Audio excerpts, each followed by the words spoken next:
ये बुद्धा's teaching channel है। बुद्ध के शिक्षा संबंधी बातें, चर्चा, उपदेश यहाँ होते हैं।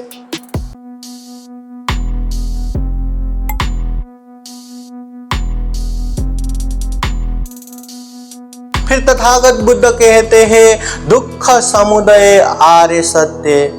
अगर इस दुनिया में दुख है तो दुख ऐसे ही नहीं आए, दुख का भी कारण है। तो तथागत बुद्ध कहते हैं हर चीज में जो अटैचमेंट होना, आसक्त होना, आलंबन होना, ये दुख का कारण है।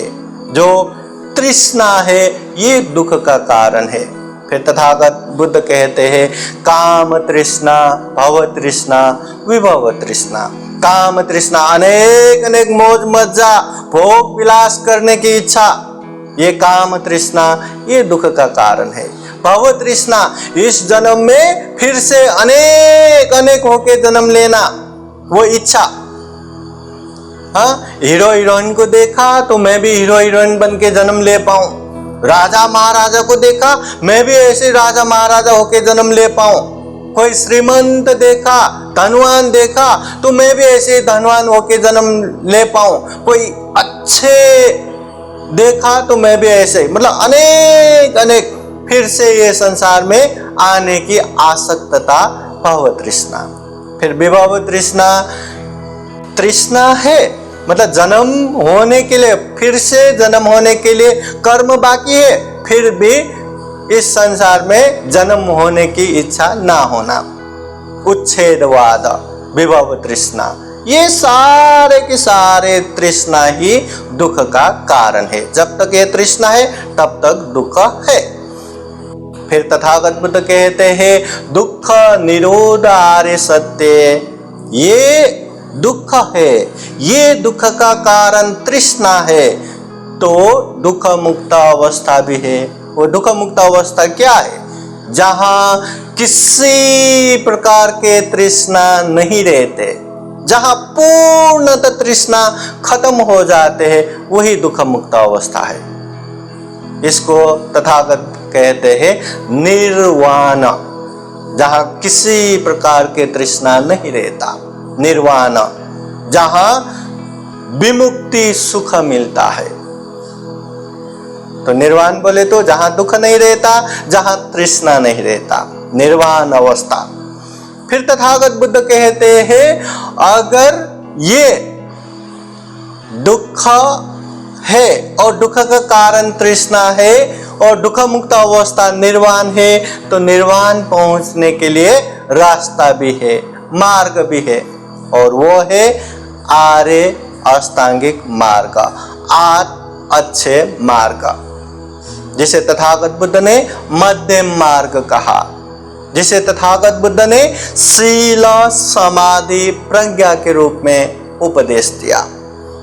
ये आर्य अष्टांगिक मार्ग बोले तो सभी दुखों से मुक्त होने की रास्ता। ये आर्य अष्टांगिक मार्ग बोले तो सभी तृष्णा से अलग होने का रास्ता। ये आर्य अष्टांगिक मार्ग बोले तो निर्वाण, जो विमुक्ति सुख है, वहां पहुंचने का रास्ता। और तथागत बुद्ध ये आर्य सत्य कहते हैं 8 मार्ग, जैसे सम्यक दृष्टि, सम्यक संकल्प, सम्यक वचन, सम्यक कर्मांत, सम्यक आजीविका, सम्यक व्यायाम, सम्यक स्मृति, सम्यक समाधि। सम्यक दृष्टि बोले तो अपना दृष्टि सही होना, जो है जैसा है उसको जानना, जैसे 4 आर्य सत्य को अच्छे से जानना, प्रतीत समुत्पाद को अच्छे से जानना, कम फल सिद्धांत को अच्छे से जानना, मिथ्या दृष्टि से अलग होके जो सम्यक दृष्टि उत्पन्न करना, ये सम्यक दृष्टि है। उसके बाद सम्यक संकल्प, हमारी जो संकल्प है वो हमेशा अच्छा होना चाहिए, ये है सम्यक संकल्प। उसके बाद सम्यक वचन, जो हमारी वाणी है हमेशा अच्छा होना चाहिए, जो गलत वाणी है उससे दूर होना चाहिए। जो लोग ज्यादा बातें करता है, जो लोग समूह में मिलके ज्यादा बातें करते हैं ना, वो लोगों से ये सम्यक वाणी इससे थोड़ा चूक हो जाता है, भूल हो जाता है।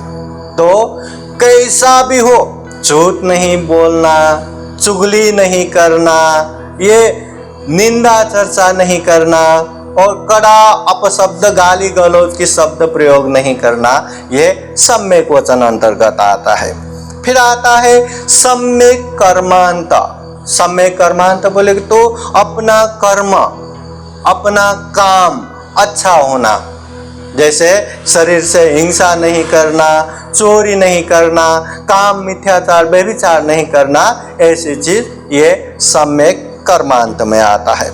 फिर आता है सम्यक आजीविका। जो हम जीने के लिए काम करते हैं ना कोई कुछ न कुछ तो काम करते ही है, पैसा कमाते ही है, उसी से जीविका करते हैं। तो वो जो आजीविका है सम्यक होना चाहिए, अच्छा होना चाहिए, गलत नहीं होना चाहिए। दूसरों को दुख दे के, दूसरों को हिंसा करके या दूसरों की जिंदगी का बहुत बड़ा आघात करके या मार के या मारने का कारण बन के ऐसे चीजों से पैसा नहीं कमाना चाहिए। हाँ, आजीविका जो जीने के लिए जो काम करते हैं वो सही होना चाहिए, अच्छा होना चाहिए, ये सम्यक आजीविका। फिर आता है सम्यक व्यायाम। व्यायाम बोले तो कसरत है ना, प्रयत्न हमेशा अच्छा होना चाहिए। अभी सम्यक व्यायाम तो हम शरीर के लिए तो बहुत व्यायाम करते हैं, एक्सरसाइज करते हैं, ये करते हैं, वो करते हैं। यहाँ सम्यक व्यायाम का मतलब मन के लिए कसरत करना, मन के लिए व्यायाम करना। अभी मन के लिए कैसा व्यायाम करना?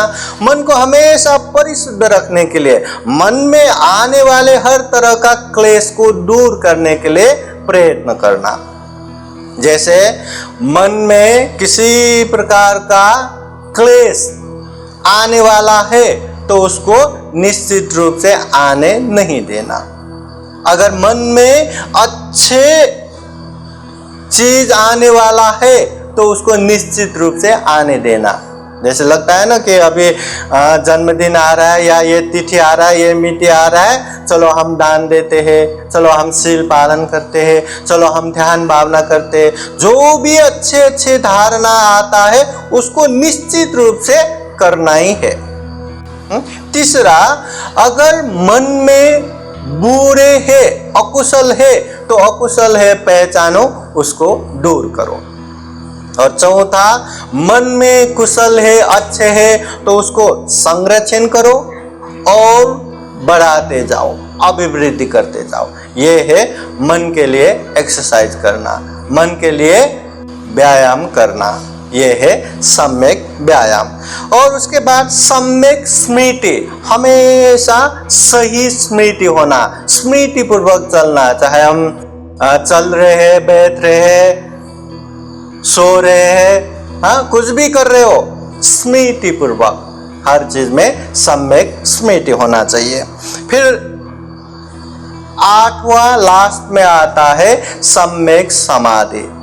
अपने मन को एकाग्र करना।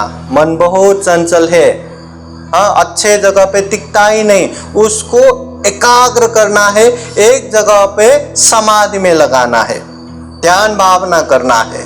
हाँ, मन चंचल है, उसको एकाग्र करने के लिए, मन अशुद्ध है, इसको परिशुद्ध करने के लिए ये सम्यक समाधि।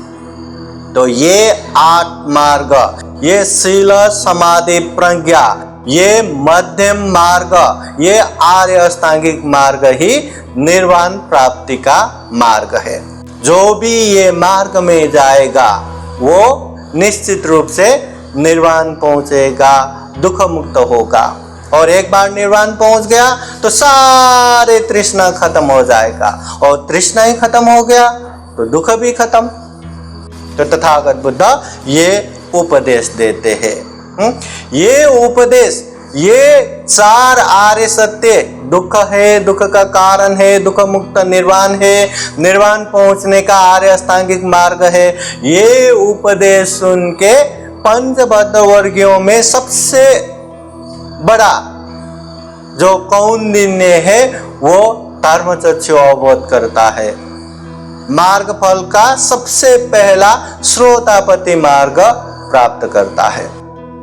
तथागत बुद्ध ने ये धम्मचक्र प्रवर्तन सूत्र दिया तो सिर्फ 5 लोगों को ही, मगर ये 5 लोगों को जो उपदेश देते हैं वो उपदेश जमीन में रहने वाले देवता लोगों ने सुन के उन लोगों ने भी साधु साधु साधु करके साधुकार देते हैं। फिर वो चीज चातु महाराजिक देवता लोगों ने सुन के फिर वो लोग भी एकदम दिल से साधु साधु साधु कहते हैं। फिर वो साधुकार उससे ऊपर वाले देवता लोग सुन के वो लोग भी साधुकार देते हैं। फिर उससे ऊपर करते करते करते करते ब्रह्म लोक तक वही समय में उसी क्षण में ये साधुकार वहां तक पहुंच जाता है।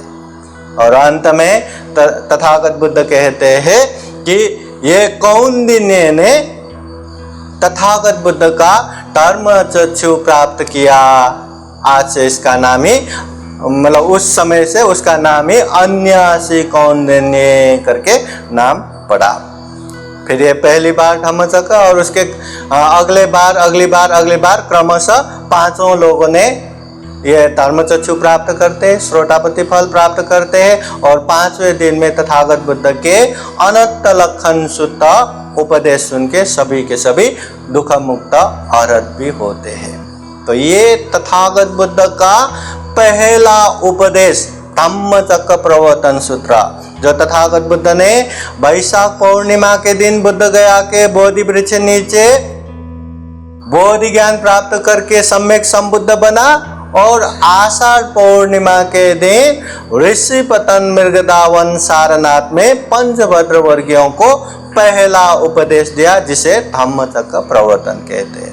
साधु साधु साधु। बुद्धं नमामि, बुद्ध को नमन करता हूँ। धम्मं नमामि, धम्म को नमन करता हूँ। संघं नमामि, संघ को नमन करता हूँ।